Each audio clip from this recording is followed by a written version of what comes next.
अस्सलामुअलैकुम my YouTube family, my lovely lovely से viewers, कैसे हैं आप सब जी। तो मैं बनाने जा रही हूँ देसी चाय आप लोगों के लिए। जी जिसने पीनी है आ जाए जी। अच्छा, चाय पता कैसे, मुझे भी शुरू में बनाने मम्मा से देखा था तो बनाने आ गई थी। अगर आपने 1 कप चाय बनानी है ना तो 1 कप पानी डाल दें, तो उसको अच्छे से जोश आने दें, फिर इलायची डाल दें, दालचीनी डाल दें, या फिर मीन सौंफ डाल लें जो आपको पसंद है। इलायची को दांतों में चबा के डालनी है थोड़ी सी तो वैसे ही ज़्यादा नहीं। इसके बाद जी मैंने पत्ती डाली है जो कि है लिप्टन, और ये पत्ती मेरी नीली फिनिश भी होने वाली है। देन उसके बाद आपने मिल्क डालना, दूसरे वाला जो मैं डेली बेसिस पे यूज़ करती हूँ वो डाला है।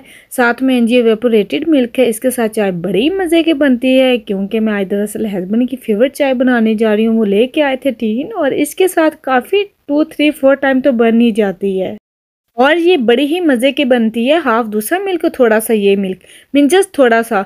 और जब आप बनाएंगे तो आपको पता चल जाएगा कि हमने कितना सारा ऐड करना है। तो बस थोड़ा सा वेपोरेटेड मिल्क ऐड किया है, और इसका टेक्सचर बहुत ही मज़े का होता है। तो वो बन गई रही है चाय साथ में। और यहाँ पे ना मेरे पास वाइट ब्रेड थी, और कोई ज़रूरत थी तो पड़ी थी, मैंने सोचा चले आज इसका कुछ बनाती हूँ। क्योंकि दरअसल क्या हुआ था कि जब मैं हॉलीडे पे गई थी ना, तो मैंने पराठों के लिए मिक्सचर बनाया था, तो उसके साथ का पड़ा था, तो वो पड़ा रह गया। मुझे ख्याल नहीं रहा था क्योंकि मैं छोड़ के गई थी। तो मेरी जी अम्मी थी, उन्होंने उसको ना बॉक्स में डाल के रख दिया था। दैन उसके बाद कुछ चीज़ें रखते रखते ना वो पता नहीं चला। तो रात को जब मैंने फ्रिज ओपन की तो आगे मुझे ना कंटेनर नज़र आया, उसके अंदर ये आलू का मिक्सचर था तो मैंने देखा तो वो ठीक था, फ्रेश ही, ख़राब नहीं हुआ था।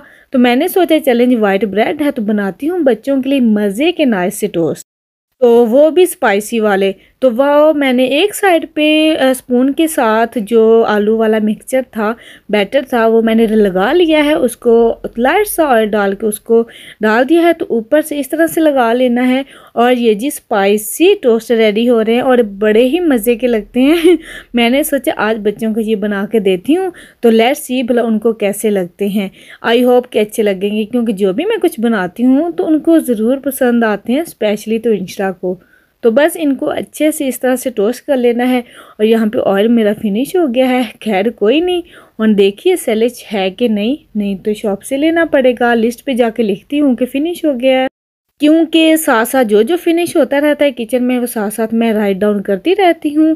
तो इस तरह से इसकी साइड चेंज करनी है, और बड़ा ही नाइस सा कलर लग रहा है ना। साथ में दूसरा टोस्ट भी रेडी कर लेती हूँ, फिर उसको भी फ्राई कर लूँगी लाइट से ऑयल में। बहुत ही अच्छा सा इसका टेक्सचर भी होता है, बड़ा ही मज़े का बनता है। तो बस जी ये डन हो चुकी हैं, साथ में चाय भी गर्मा गर्म रेडी हो चुकी है। तो बस उसको कप में डालती हूँ और इनको कट करती हूँ स्लाइसिस में, तो जाके बच्चों को देती हूँ। और इस तरह से मेरा बैटर भी मीन यूज़ में आ गया। तो इसके साथ ही बस जो वो आया था ना इंशा का गिफ्ट, जो कि कुछ आइसक्रीम थी, उसके अंदर स्प्रिंकल्स थे, चॉकलेट थी। तो बस उसने बुलाया है जी पापा को, वो बनाने आए थे कॉफ़ी और उसने कहा जी पापा जी मम्मा तो थोड़ी सी किचन में बिज़ी हैं, तो आप मेरी थोड़ी सी हेल्प कर दें। तो वो क्योंकि हस्बैंड ने ही कहा था कि इंशा के लिए मैं बनाऊँगा वो जो संडी चॉकलेट थिंग थी, तो वही अब दोनों मिलके बना रहे हैं बाप बेटी। तो देखते हैं क्या बनाते हैं, घोल घोल के टाइम ये बड़ा लगाएंगे। मैं कहती ले जी इतनी देर मैं की बना के तो साइड हो जाना है।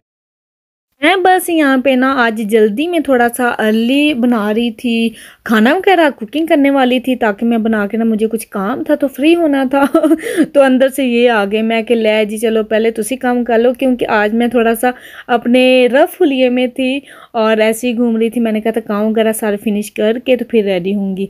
तो बस ऐसी रफ हुलिये में स्लीपिंग कपड़ों में ही घूम रही थी। तो मैं कहा चलो अब टाइम क्या वेस्ट करना है, साथ साथ मैं अपना काम भी कर लेती हूँ। साथ साथ वो भी बस किचन में घूम रहे थे। कभी कभी होता है ना कि हम जब किचन में कुछ कर रहे हों तो हस्बैंड भी आ जाते हैं, बच्चे भी आ जाते हैं, अम्मी भी आ जाते हैं, जो भी घर के फ़र्द होते हैं ना, सबको किचन में काम याद आ जाते हैं। तब वैसे किस किस को बुरा लगता है, मुझे वैसे बहुत ऑकवर्ड लगता है सच्ची सी बात बता रही हूँ, क्योंकि बिजी सा किचन हो जाता है। पहले से ऑलरेडी किचन टाइट होती है, छोटी होती है, मीन इधर उधर होके हम काम कर रहे होते हैं, तो ऊपर से जिए आ जाते हैं और ये बस। और जब ये काम कर रहे होते हैं ना बच्चे या हस्बैंड, तो इनका काम इतना लॉन्ग हो जाता है, इतना लॉन्ग टाइम ले लेते हैं, मीन बहुत ज़्यादा टाइम लगाते हैं। और मैं कहती हूँ इतना हम मिनटों में 2 काम कर लेते हैं जितनी देर में इन्होंने काम करना है। तो शुक्र है अल्लाह का कि फाइनली ये रेडी हो ही चुका है। फाइनली ये रेडी हो चुका है और बस कैसे उन्होंने बनाया है, कैसे बना रहे हैं, बस साथ साथ काम भी चल रहे हैं। वैसे कभी कभी किचन में रौनक भी अच्छी लगती है, वैसे क्या ऐसे ही बात है ना, रौनक ही रौनक है तो अच्छा भी लगता है, ऐसी बात भी नहीं है। खैर बाय द वे उसके बाद काम वगैरह करने के बाद शायद मैंने भी नमाज़ वगैरह पढ़ी। देन उसके बाद जी बिल्डर्स वगैरह काम वगैरह करके चले गए, तो हस्बैंड अपना काम सर अंजाम दे रहे थे, मीन क्लीनिंग कर रहे थे। अल्लाह, क्योंकि इतनी ज़्यादा डस्टिंग थी, इतनी ज़्यादा डस्टिंग थी कि उन्होंने अपना डस्ट मास्क लगाया हुआ था और उनकी साइडों पे कुछ हवा के लिए भी कुछ लगाया हुआ था और मैं उनसे पूछ रही थी कि ये क्या है। उसके बाद जी मैं चली हूँ ऊपर और यहाँ पे थोड़ा सा मेरा मूड ऑफ हो गया था, क्योंकि यहाँ पे ना थोड़ी सी मैंने कुछ इंस्ट्रक्शन दी थी कि यहाँ से थोड़ा सा ऐसे बनाना है या यहाँ से थोड़ा सा ऐसा बनाना है, तो वैसा नहीं हुआ था। तो हस्बैंड हंस रहे थे, मैं उनको कह रही थी क्यों हंस रहे हैं, क्योंकि एक दो दिन पहले मैं ऊपर आई थी तो मैंने क्योंकि प्लानिंग करते होते हैं कि ये बन गया है इसके आगे क्या करना है, ये बन गया है इसके आगे क्या करना है। क्योंकि जब कुछ ना कुछ बन रहा होता है तो उसके बाद ही पता चलता है कि यहाँ पे क्या करना है और इसके बाद क्या करना है। तो बस अभी मैं ऊपर आई थी क्योंकि कुछ वॉल्स वगैरह रेडी हो गई थी और वुडिंग के साथ सारा कुछ रेडी होता है, उसकी अप्लाइज वगैरह लगाई जाती हैं, वुडिंग की वॉल वगैरह बनाई जाती है, उनको फिल किया जाता है। तब मैंने इनको कुछ कहा था कि यहाँ पे ऐसे बनाना है, यहाँ से ऐसे बनाना है। तो हस्बैंड फिर हंस रहे थे कि ऐसे नहीं ऐसे नहीं, ऐसे मशवरा दिया था, किसी ने सजेशन दिया था, बिल्डर ने ऐसे करना है। तो मैं फिर ऊपर आई थी, मैंने कहा चलें थोड़ी सी क्लीनिंग वगैरह करने वाली है तो वो हेल्प आउट करती हूँ।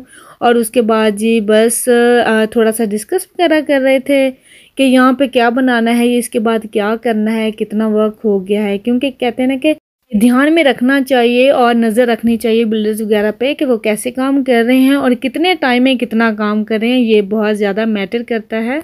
और जी यहाँ पे रूम्स वगैरह की वॉल्स वगैरह कंप्लीट हो चुकी हैं और पिंक होते समथिंग किस तरह से मैं भी पूछ रही थी, मुझे भी आइडियाज़ हो रहे थे अच्छा ये यहाँ पे ऐसे होता है, क्योंकि आजकल कुछ फायर प्रूफ थिंग्स भी चल रही हैं जैसे डोर्स हैं, ये वॉल्स हैं, तो वही हस्बैंड थोड़ा सा एक्सप्लेन कर रहे थे। क्योंकि बहुत सारी बातें और थिंग्स हमारे लिए बहुत ही इन्फॉर्मेटिव होती हैं जो कि हमें पता चलती हैं, तो बस वही थोड़ा बता रहे थे। यहाँ पे लाइट्स लगनी है, यहाँ पे विंडो है, कि कहाँ पे कौन सी चीज़ें आएंगी उसी हिसाब से, क्योंकि उसी को माइंड में रख के ही उसको उसके अकॉर्डिंग ही सब कुछ करना है। तो वही डिस्कशन वगैरह चल रही, तो काफ़ी अच्छा खासा टाइम यहाँ पे गुजर भी जाता है। Gemeinschaft der Fischerbord, der kommt ja auch rein mit Bier.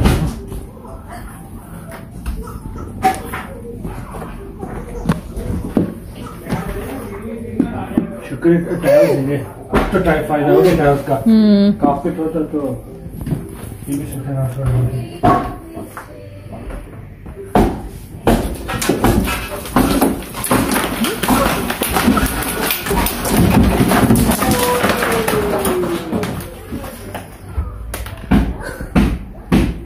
बस तो से पीछे आ जाओ सारे जी। तो गाइस देखा और आपने सुना भी होगा कि मेरे घर में क्या हाल हो रहा है और कितनी ज़्यादा आवाज़ है, और इसी वजह से मेरे हस्बैंड ने मुझे थोड़ा सा डांटा भी है और उन्होंने कहा भी है कि व्लॉगिंग को स्टॉप कर दो मेरी वाइफ, कुछ नहीं होता।